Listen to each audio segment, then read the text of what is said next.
Hi friends, I'm Parvez, and in this video I'm going to introduce my another new course in Django and Django REST framework, or we can say build REST API in Python.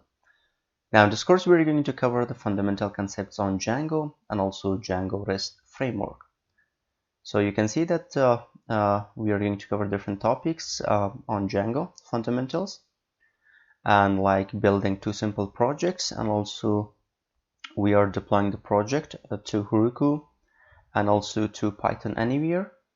Also, we're going to talk about fundamental concepts on Django REST framework, like, for example, serialization, model serializer, API decorators, mexins, generic class-based views, authentication systems, Django REST auth, custom permissions, and also at the end we are going to deploy our Django REST framework in Heroku, and also we are migrating our Django REST framework to Postgres database.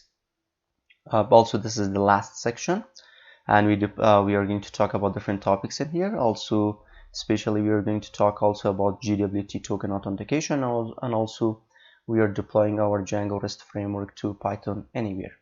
So if you're interested in this course, you can just check the video description, and you can get this course with the coupon link.